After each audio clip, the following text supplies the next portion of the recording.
So the government's investing in new planning technologies because the planning system needs modernising. Throughout my career, I've worked very closely with planners in a variety of different places, and I've always been astounded by how well they do using such analogue means, and always thought that there were better ways of kind of showing information and managing information that would help planners and developers and citizens kind of understand what's going on in a city. Planning and the way that we do planning in the UK is holding back development, it's holding back research innovation, and it's holding back the speed of development in the built environment.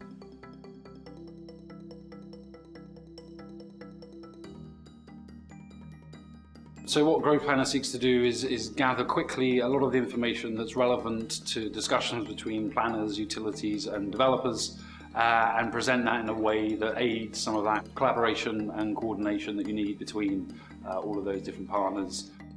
Greater Manchester came to us when they were starting to prepare their spatial framework, and what they were interested in was exploring how they could better collaborate and coordinate between themselves and many of the developers and utility companies. Trying to model the complex city infrastructure systems in a kind of simple to understand way within the tool requires a degree of assumptions to be made.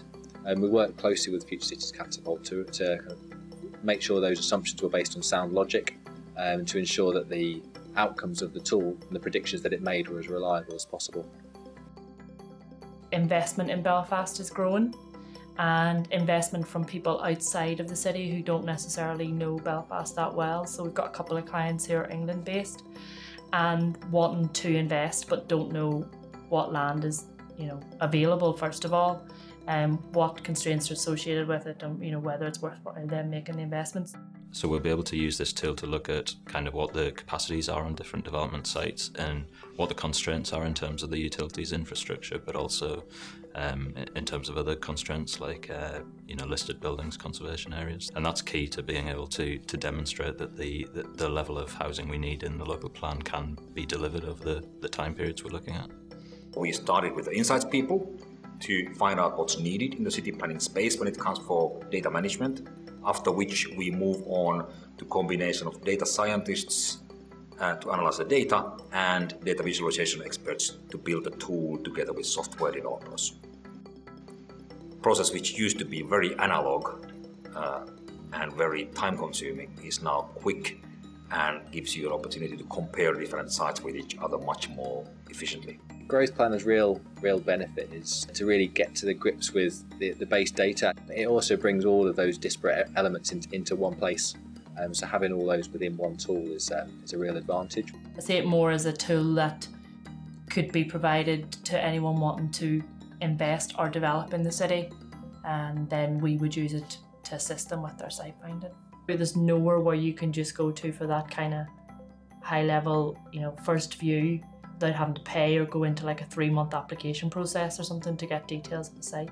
We look forward to using the tool in the future. It should help provide us with a really solid evidence base for making decisions around the allocation of land in the future. The Future Cities Catapult fits into the industrial strategy, particularly around where we are looking to innovate within the built environment to deliver products faster with lower carbon emissions to increase our trade and exports. And it helps because it helps to identify the future areas of trends, and it helps us to develop products and services that are really going to help to solve those problems for those citizens. So at Future Cities Catapult, we think that GrowthPlanner is the future of city planning. It has the potential to bring overseas investors on board and take the tool to the next level and to the global stage. And that way we can revolutionize planning both in the UK and elsewhere. We also believe that there's a potential income stream for development of the tool by applying and selling GrowthPlanner to cities abroad.